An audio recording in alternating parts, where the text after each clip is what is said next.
wow, she had all this energy, all this excitement, all this life in her. And she was, even as a teenager, so self-assured. She didn't care what the crowd was doing. Sharon was going to do what Sharon wanted to do. She always went against the norm. I remember as a teenager, she had that spell where she wore a uniform to school. Remember that? Wore a uniform and carried a big Bible to school when she was a teenager. And that was Sharon Crafton. Sharon was unique and gifted and special. And she died too young. And we mourn today.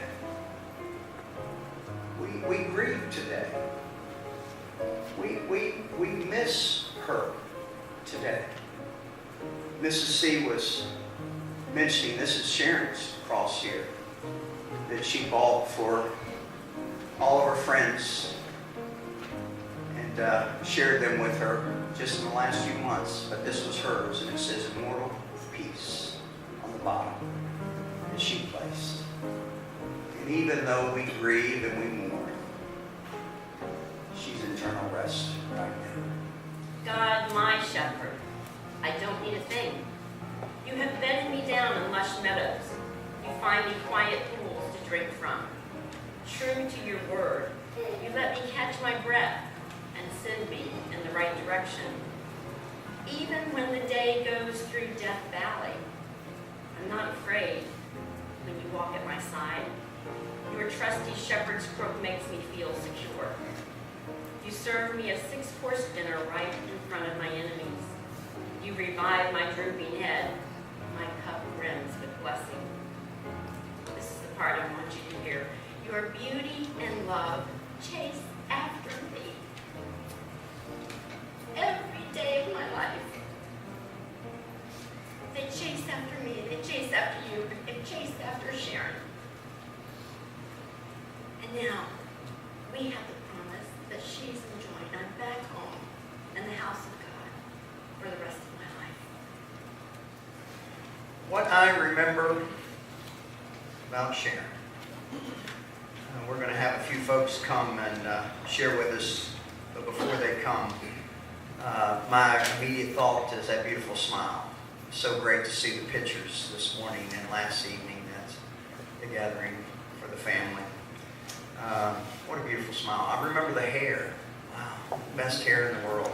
Even my wife says, oh, I love her hair. She was glamorous, but yet had a little hippie in it, you know? Usually you don't find those two things go together. But only Sharon could pull that off. And we're going to hear from some friends who have written on Facebook and other places that Debbie will come and share what their remembrance of Sharon is. And then Mrs. Barrington is going to come and share some words from the family. Steve Burkhardt says, we only had a short amount of time to get to know Sharon, but anybody who met her would be immediately impressed with her intelligent, gracious, caring, interesting, spiritual, beautiful. These are all great descriptions and only touch on who she was. But the best way I could testify for her was that she was a human being, was what a human being was designed to be, someone you smile about when you remember them. Thank you, Sharon, for being a bright candle and sharing your life. Bill and Laverne, thank you for being such great neighbors and allowing me the honor to get to know your family. And there's something about her smile, because even she says, I will remember Sharon and her smile. And this from Esther Satterley. Sharon was a teenager when I spent a month or so living with her family in Fort Lauderdale while we searched for an apartment for me. I remember her as adventurous, fun-loving, happy, and with a great smile. She and Brian were the only kids in the house during that time, and while I'm sure they had some share of sibling moments, my overall memory of them was one of closeness. Years later, I met up with Sharon again at her parents' retirement ceremony, and there she was poised and so comfortable with herself, gracious, and there was that great smile. While at first her move to Alaska was a surprise, I quickly realized that such a decision fit Sharon nicely.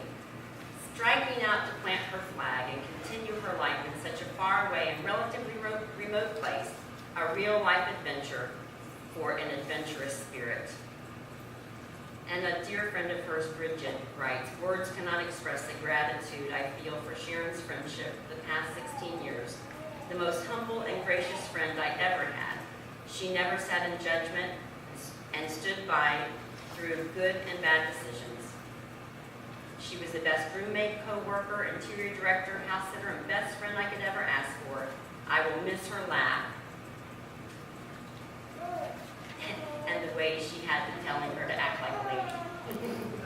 My privilege to share a tribute from the family, and I'm going to start with a tribute that's titled My Aunt, and this is Abby's tribute.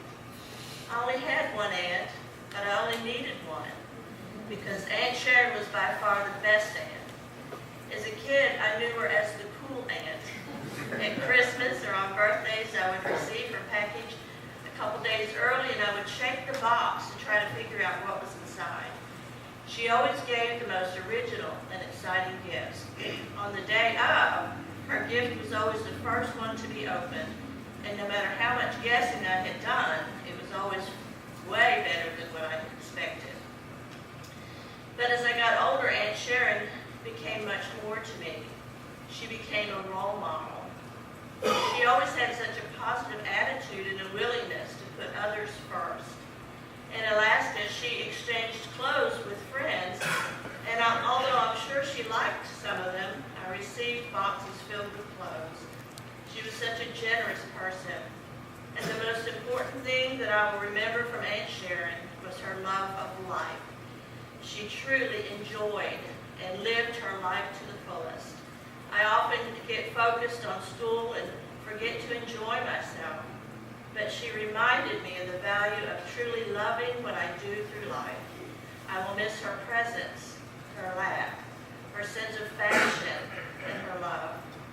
But I'll always remember her unbelievable qualities and all our shared memories. And this was from her sister, Nancy. I have a wonderful treasure in my heart, the vivid memory of my sister, Sharon. I admired so much about Sharon, her creativity, her easy laugh, her beauty, and her generosity. But what I admired most about Sharon was that she was true to herself.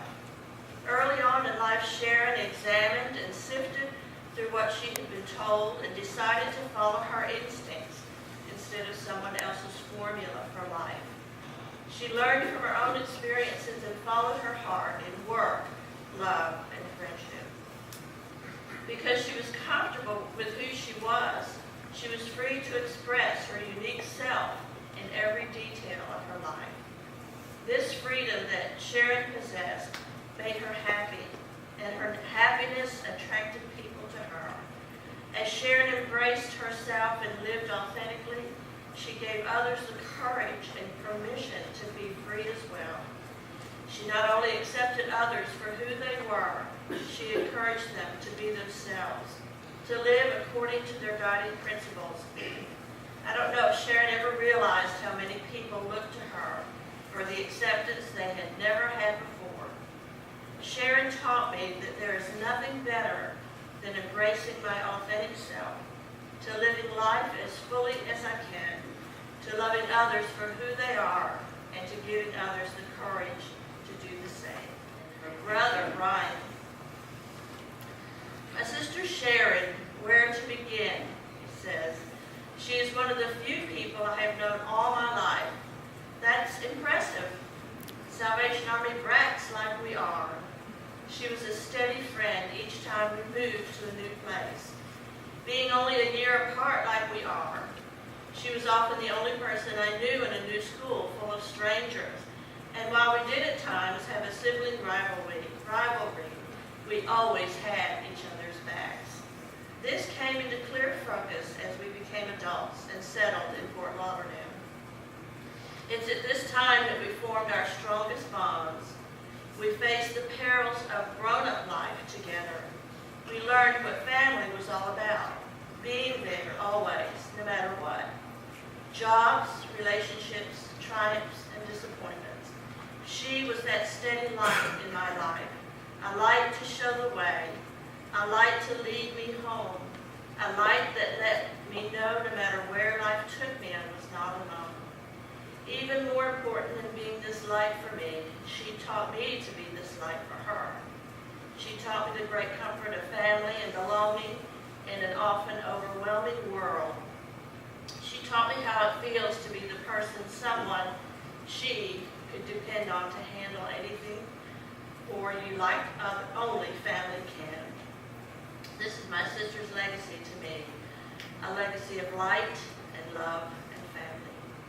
Her final lessons, how to say goodbye, how to move on, and how not only to remain strong for my family, but to try and be the shining light she was for me, for my family, and my friends.